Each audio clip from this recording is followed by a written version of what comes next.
segundo João. Glória a vós, Senhor.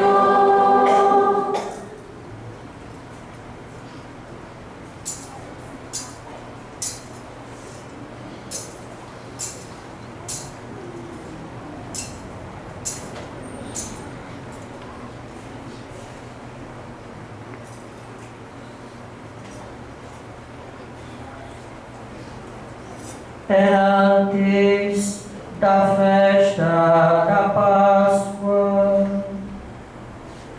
Jesus sabia que tinha chegado a sua hora de passar deste mundo para o Pai. Tendo amado os seus que estavam no mundo, amou-os até o fim. Estavam tomando a ceia. O diabo já tinha posto no coração de Judas, filho de Simão Iscariotes, o propósito de entregar Jesus. Jesus, sabendo que o Pai tinha colocado tudo em suas mãos, levantou-se da mesa, tirou o manto, pegou uma toalha e amarrou-a na cintura. Derramou água numa bacia e começou a lavar os pés dos discípulos, enxugando-os com a toalha com que estava cingido. Chegou a vez de Simão Pedro. Pedro disse: Senhor, tu me lavas os pés. Respondeu Jesus: agora não entendes o que estou fazendo, mais tarde compreenderás. Disse-lhe Pedro: tu nunca me lavarás os pés. Mas Jesus respondeu: se eu não te lavar, não terás parte comigo. Simão Pedro disse: Senhor, então lava não somente os meus pés, mas também as mãos e a cabeça. Jesus respondeu: quem já se banhou não precisa lavar senão os pés, porque já está todo limpo. Também vós estáis limpos, mas não todos. Jesus sabia quem o ia entregar, por isso o disse: nem todos estáis limpos. Depois de ter lavado os pés dos discípulos, Jesus vestiu o manto e sentou-se de novo. E disse aos discípulos: compreendeis o que acabo de fazer? Vós me chamais Mestre e Senhor, E dizeis bem, pois eu sou. Portanto, se eu, o Senhor e Mestre, vos lavei os pés, também vós deveis lavar os pés uns dos outros. Dei-vos o exemplo, para que façais a mesma coisa que eu fiz. Palavra da salvação. Glória a vós, Senhor.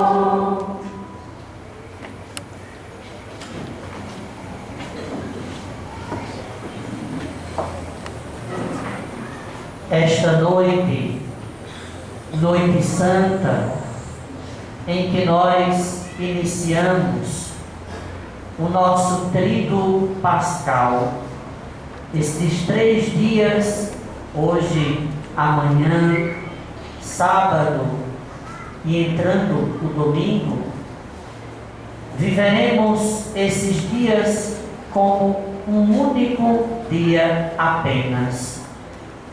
É tanto que a missa de hoje, ela não tem bênção final, porque iniciamos hoje e vamos num contínuo de meditação e de vivência dos mistérios da vida de Jesus, que nos ajudam a compreender, a entender, a viver também nós aquilo que Ele experimentou em si, na sua carne, para nos salvar.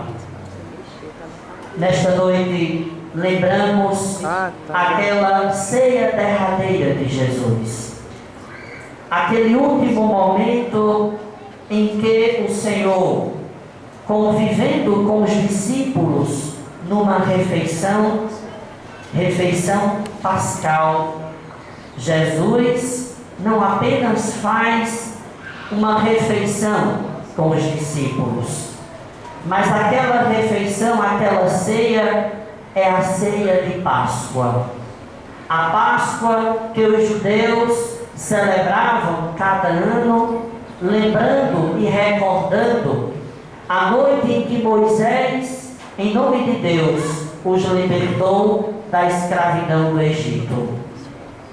E Jesus, como bom judeu, celebrou a Páscoa com os seus discípulos.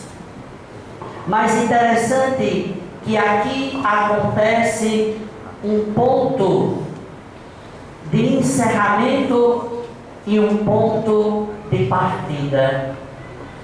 Porque nesta ceia, Jesus encerra aquilo que se chama a antiga aliança. Jesus declara antiga aquela aliança feita no Antigo Testamento entre Deus e o seu povo. E agora, encerrando essa aliança, Jesus apresenta um ponto de partida, o início de uma nova aliança. A aliança que agora não é mais selada com sangue de animais, como no Antigo Testamento. No Templo de Jerusalém se devia sacrificar animais para que as pessoas fossem aspergidas com aquele sangue sacrificado, porque os pecados do povo eram lançados naquele animal, e assim, sendo aspergido com sangue, se reparava, se redimia, se purificavam os pecados. Era assim que acontecia na antiga aliança. Mas agora, nesta noite da ceia de Jesus com os seus discípulos, ele estabelece uma nova aliança. E esta aliança não é mais selada com o sangue de animais, de cordeiros. Mas agora esta aliança é selada, é marcada, é sacramentada por Jesus com a sua própria vida, com o seu próprio sangue, o sangue do Senhor. E muitas coisas acontecem naquela ceia. Embora talvez nos fixemos apenas no aspecto convivial, a ceia larga, como nós chamamos, uma ceia sagrada, mas naquela ceia Jesus estava gestando a sua igreja, que somos nós. Naquele cenáculo em Jerusalém, o Senhor estava oficialmente dando vida à sua igreja. A sua igreja ainda ali representada pelos 12. E depois 11, porque um deixou-se levar pela voz do diabo, pelo mistério da impiedade, traiu Jesus. Mas muito mais do que entrar nos pormenores de Judas, queremos entender a beleza dessa ceia sagrada que nós estamos repetindo hoje, aqui e agora. Como naquela noite, também nós estamos aqui, convocados pelo Senhor. E naquela noite, Jesus instituiu o sacerdócio. Podemos dizer que na Santa Ceia, Jesus ordenou os primeiros padres. E depois de instituir os discípulos, os apóstolos, como continuadores da sua missão, o Senhor lhes ordenou de fazer a memória daquela ceia, instituindo a Eucaristia. Sacerdócio e Eucaristia não podem se separar. Sacerdócio e Eucaristia. Por isso hoje também todos nós, padres, voltamos àquele momento original, onde cada padre, cada sacerdote nasce. Além do seio do ventre de sua mãe, cada um de nós nascemos, surgimos nesse coração de Jesus, que quis estar presente na sua igreja. E para estar presente, deveria instituir alguns para realizar a memória desta sua presença. E por isso louvamos a Deus pelo sacerdócio. Rezem por todos os padres, por todos nós. Precisamos da oração de todos. E não só diria rezem, mas também perdoem, compreendam, porque embora nascidos do coração de Jesus, não diferente daquela primeira comunidade dos 12, todos os sacerdotes trazem também as suas fraquezas pessoais. Não pelo fato de serem investidos da missão sacerdotal de Cristo, se tornam anjos, mas, embora marcados pelo Senhor, permanecem com a sua humanidade. Nós somos homens de carne e osso, de sentimentos e de coração. Perdoem os padres. Às vezes não somos testemunhas deste Cristo Jesus, de onde nós surgimos e nascemos. E às vezes magoamos pessoas, famílias inteiras, às vezes. Perdoem-nos, padres.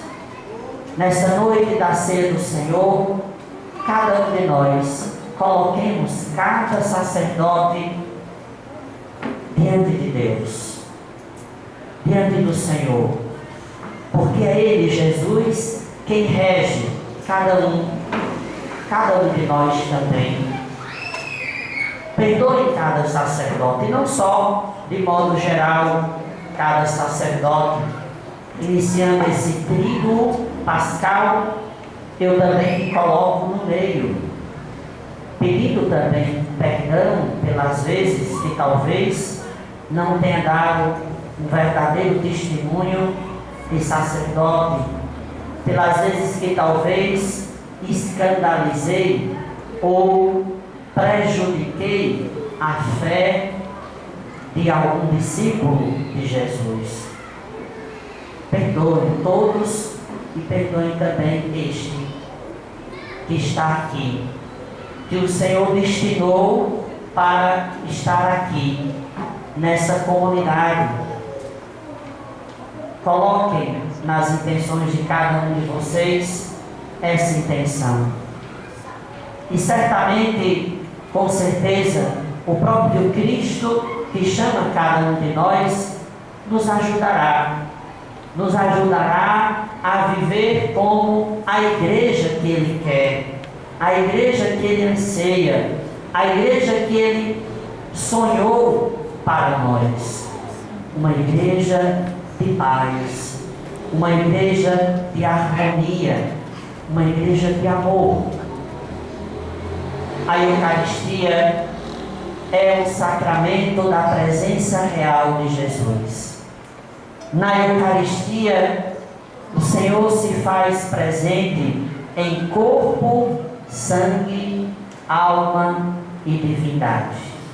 É o próprio Jesus diante de nós, na forma de pão, mas naquele pão é Ele que se faz presente. Naquele vinho é Ele que dá a nós o seu sangue. E assim, meus irmãos, a Eucaristia faz a igreja. A igreja nasce e vive da Eucaristia. E aqui também uma outra necessidade: amarmos a Eucaristia, reconhecermos do ponto de vista de fé e também com os nossos sentimentos que o Senhor nos amou e nos ama tanto ao ponto de confiar a nossa fraqueza, a sua própria presença, nas mãos frágeis e pecadoras de cada sacerdote.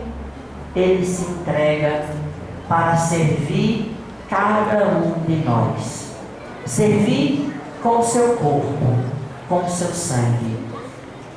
E esta é a graça, é a beleza da igreja. É aqui onde está a beleza que deve nos extasiar, que deve tomar o nosso coração e a nossa alma. O Senhor nos ama tanto que se confia a nossa fraqueza em nossas mãos, que vem a nós, que vem nos visitar. Assim como aquele canto muito conhecido do coração de Jesus: procuro abrigo nos corações, de porta em porta desejo entrar. Se alguém abrir, se alguém me abre com gratidão, faremos juntos a refeição. O Senhor vem a nós, vem nos visitar na Eucaristia. E aqui está, meus irmãos, uma urgência, algo muito grave na nossa vida: amar Jesus na Eucaristia, buscar alimentar-se deste sacramento, dessa presença do Senhor, porque Ele nos fortalece. E na Eucaristia nós vamos vivendo esse processo, esse caminho de eternização, imortalização de toda a nossa fraqueza. Os padres, os primeiros cristãos, os padres da igreja, lá do século I, II, chamavam a Eucaristia de fármaco da imortalidade, remédio da imortalidade. Não porque a Eucaristia cause fisicamente em nós algum efeito estético de conservação do nosso corpo, mas porque a Eucaristia nos prepara para a presença plena de Deus na eternidade. É o alimento de todos nós viajantes nesse mundo, na viagem, na peregrinação, na romaria desse mundo. O alimento que nos sustenta e mantém de pé é o próprio Senhor. E por fim, Jesus, instituindo o sacerdócio e a Eucaristia, realiza um gesto que fica impregnado na alma e no coração dos seus apóstolos, que é o gesto de lavar os seus pés. Um gesto próprio na cultura oriental, ali da Terra Santa, um gesto próprio para os escravos, para os serviçais, para os empregados, e não para os senhores. E Jesus assume um gesto que é próprio de um escravo, de um serviçal, de alguém que não tem status nenhum, e diz aos seus discípulos que fez isso para dar exemplo e que eles também deveriam fazer o mesmo. Assim, meus irmãos, Jesus deixa claro a natureza da sua igreja, que nasce da Eucaristia a partir do sacerdócio. A natureza da igreja é o serviço, é servir, é ser servidora. E quando falamos igreja, não falamos igreja apenas instituição, mas igreja, comunidade de batizados e batizadas que somos todos nós. Então, é bem verdade que Jesus quer dizer para nós nessa noite que todo discípulo seu, todo aquele que o segue, todo aquele que recebeu dele o seu sinal, deve ser, por natureza, um servidor. Está disposto a servir. É claro que, do ponto de vista emotivo, permanecemos muito no gesto apenas do lavar os pés. Mas, para além do gesto, existe algo que deve ser uma grande motivação em cada um de nós: sermos servidores. Este é o tema da campanha da fraternidade deste ano, que chama a atenção de todos nós. Eu vim para servir. Que nessa noite de hoje, então, experimentando o Senhor em nós, cada um possa voltar para casa com este sentimento e com esta moção no seu coração: eu vim para servir. Mas não apenas com a ideia, mas também com o propósito. Eu estou servindo, eu como católico, como cristão, eu estou servindo Eu tenho me disposto a servir? É o que nos ensina o Senhor.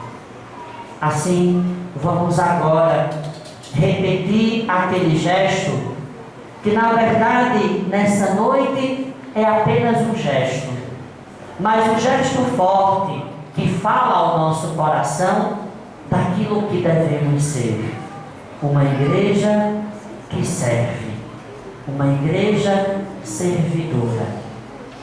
Lembremos, e eu gosto sempre de lembrar, aquele ditado popular nosso: quem não vive para servir, não serve para viver. Vamos dizer juntos? Quem não vive para servir, não serve para viver. Que nós então guardemos a lição de Jesus e Ele nos deu o seu Espírito que nos faça capazes de fazer a sua vontade em nossa vida. Assim seja. Amém.